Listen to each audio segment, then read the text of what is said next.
La MINUSCA, lors de son installation en République centrafricaine en avril 2014, a dû compter sur l'expertise et le professionnalisme de personnes engagées pour la paix déjà à l'œuvre sur le terrain. C'est le cas de Jafar Guéré-Zébanga qui, depuis 2007, fort de ses expériences au sein de la BONUCA, puis de la BINUCA, ancien bureau d'appui des Nations Unies pour la consolidation de la paix, a contribué au déploiement de la mission.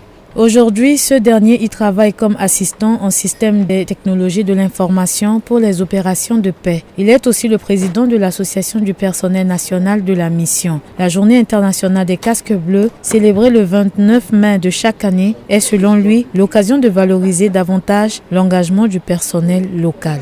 Un casque bleu national, à l'instar des autres casques bleus, c'est d'abord un engagement.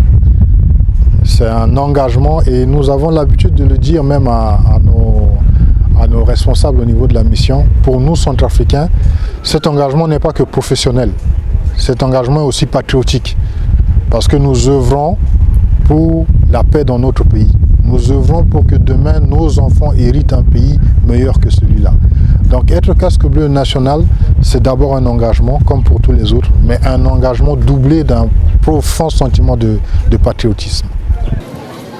Un engagement patriotique que l'on retrouve non seulement dans le cadre de son travail, mais aussi à travers des activités humanitaires et de sensibilisation organisées par les membres de l'association du personnel local qu'il dirige au profit des populations vulnérables afin de leur venir en aide face aux difficultés qu'elles rencontrent. Il y a un adage qui dit « Ce qui ne vous tue pas vous rend plus fort ». Vous avez survécu, cela signifie que vous êtes devenu encore plus fort. Être ressortissant d'un pays en crise comme c'est le cas en République centrafricaine et en même temps travailler pour une mission de paix expose certainement à une double sensibilité face aux défis humanitaires et sécuritaires que connaît le pays. Selon Jafar, avoir vécu toutes les crises en étant présent sur le territoire, l'on peut mesurer à quel point la mission a contribué à une amélioration des conditions de vie dans le pays. Mais beaucoup reste encore à faire dans les provinces. De ce que nous avons vu en tant que Centrafricains, si l'on essayait juste d'enlever la MINUSCA du théâtre de tout ce qui s'est passé depuis le début jusqu'à la fin, je pense qu'on arrivait à une conséquence catastrophique pour le pays. Alors je comprends, on est dans un pays où il y a eu tellement de crises, les gens sont tellement traumatisés et les attentes sont énormes. Donc c'est normal aussi que les gens demandent beaucoup à la MINUSCA. Nous voyons les efforts que nos collègues font.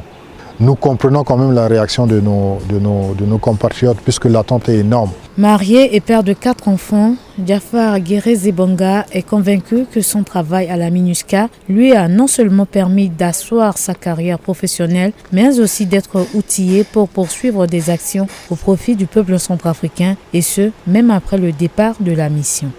Ils sont nombreux, les partenaires de la MINUSCA, qui ont bénéficié des formations, qui ont bénéficié des moyens de la mission, et nous y compris, staff nationaux, pour nous renforcer dans nos convictions et dans nos compétences pour que demain, on ne laisse pas notre pays aller à la dérive. Servir sous la bannière des Nations Unies représente aussi pour les casques bleus nationaux des opportunités de carrière sur le plan international dans d'autres pays.